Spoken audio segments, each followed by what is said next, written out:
prix économique. Alors, en l'absence de Pascal Perry, occupé largement ailleurs sur la grillette de François Langlais, à qui on souhaite de bonnes vacances, eh bien, nous avons décidé d'ouvrir le champ et nous vous accueillons ce soir. Merci. Frédéric Bocara, merci à vous d'être là, membre des économistes atterrés et du Conseil économique et social. Votre parti pris économique ce soir, vous nous dites retraite. Ce n'est pas le bon plan B, et vous faites allusion à ce fameux plan B de la réforme qui serait de ne réserver les effets de cette réforme qu'aux nouveaux entrants sur le marché du travail. Alors pourquoi ce plan B n'est pas bon selon vous ? Voilà, en fait Emmanuel Macron, il choisit d'opposer les jeunes aux moins jeunes. En réalité, il va continuer à diviser. Et personne ne croit que d'ailleurs cette réforme ne va concerner que les jeunes entrants qui ne travaillent pas encore. Il prétend que pour les autres, on ne va rien toucher. Donc ça, c'est pas... En fait, en réalité, il craint la mobilisation populaire de tout le corps social dans sa diversité. Parce la que, vraie question... Son idée, c'est de dire ceux qui sont déjà dans le marché du travail, ils vont en quelque sorte signer un contrat avec ses avantages et ses inconvénients. Voilà. Donc ça va jusqu'au bout. Ceux qui entrent dans le marché du travail, pour eux, la réforme s'appliquera. Mais déjà, ce n'est pas tout à fait vrai, puisqu'il dit que pour les fonctionnaires, donc les enseignants, les infirmières, pour les cheminots, pour tout un certain nombre de régimes, il va quand même faire. Donc c'est pas tout à fait vrai, ça fait des millions de gens tout ça. Et c'est pas comme ça qu'on va réconcilier la France, en plus en disant aux jeunes, vous n'avez pas de perspective. C'est pas, au contraire, un système de solidarité par répartition, c'est entre les générations et entre ceux qui travaillent et qui ne travaillent pas. La vraie question des retraites qui est cachée ainsi, c'est effectivement cette question du grand capital financier. C'est des gros mots, j'ai été amené à le dire ici, mais c'est-à-dire c'est celui qui est prédateur sur toute la société. Les prélèvements de dividendes, les prélèvements de charges d'intérêt sont énormes. Et payent 0 cotisation sociale. Et ils ont un deuxième effet, c'est qu'en plus, ils minent la croissance. Ils minent le développement économique, un développement dont on voudrait qu'il soit sain, qu'il soit écologique et pas seulement une croissance quantitative.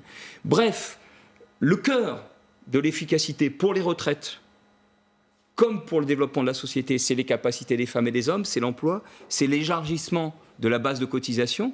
Et donc c'est toute cette unification d'un corps social face au capital financier prédateur qui pose problème. Alors quand vous dites le capital financier, vous pensez à ceux qui détiennent la fortune, ou est-ce que vous pensez aux grandes entreprises, ou est-ce que vous pensez au secteur de la finance ? À la façon dont les grandes entreprises sont pénétrées, vous avez bien effectivement désigné les choses, par toute la finance et tout le capital financier. En réalité, les entreprises payent aujourd'hui 300 milliards et reçoivent 300 milliards de dividendes et de revenus financiers divers qui payent 0 cotisation sociale. Donc c'est de la croissance financière pure.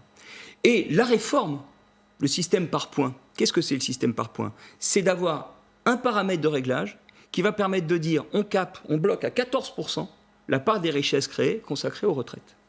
Comme actuellement, alors que le nombre de retraités va augmenter. Et donc ça permet de laisser tout un espace, effectivement, y compris pour les fonds de pension, c'est ce qu'on observe dans les autres pays. Et donc d'ailleurs, on va probablement avoir une multiplicité de fonds de pension, de régimes, et en réalité une multiplicité de régimes, c'est ce qui s'est fait dans les autres pays où on a fait ce type de réforme. Est-ce qu'on ne surestime pas le poids de ce capital financier, comme vous dites, comme s'il y avait en quelque sorte un trésor caché ? C'est pas, alors, très intéressant.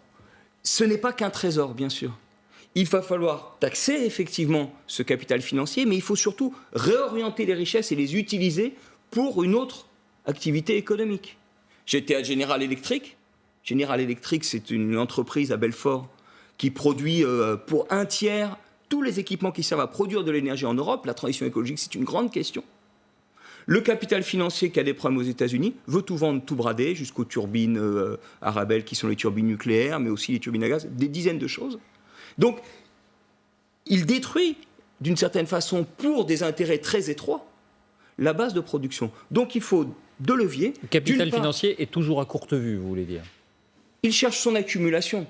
Et il est nécessairement à courte vue, mais pas seulement, il cherche son accumulation, pas toute la richesse pour la société. Parce que l'investissement pourrait être une source de profit aussi. Mais on pourrait faire ensemble, c'est-à-dire pour un capital réel, pour une croissance partagée, etc. C'est pourquoi il faut deux leviers. Effectivement, un levier qui va prélever sur le capital financier, mais probablement inciter, travailler mieux avec les entreprises.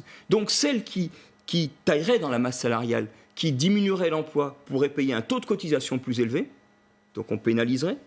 Et au contraire, celles qui développeraient l'emploi, les qualifications, la formation aussi, donc le potentiel de richesse, comme elles élargissent la base, elles pourraient payer sur une base plus large avec un taux plus faible. Donc on pénaliserait, on aurait un levier, on rentrerait dans une autre relation avec les entreprises et le capital créatif, tout le potentiel de création.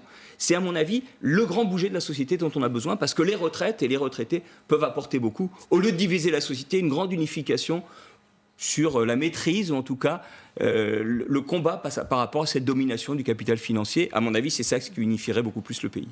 Juste un mot, Jean-Paul Delevoye a dit ce matin que ce n'était pas sa solution préférée, ce qu'on appelle la solution, la réforme grand-père, puisqu'effectivement... Qui consisterait à la réserver uniquement aux nouveaux entrants dans le marché du travail. Il dit ce n'est pas ma préférence, donc c'est une indication intéressante. Ça ne veut pas dire que le président ne choisira pas. Oui, mais il balise tout le débat pour ne pas parler de ces questions-là. En réalité, on prétend qu'il y a plus, il y a beaucoup plus de retraités, beaucoup trop de retraités. On cache le fait qu'on produit plus. Donc, moi, je le connais bien. Il a été membre du CESE, Jean-Paul Delevoye.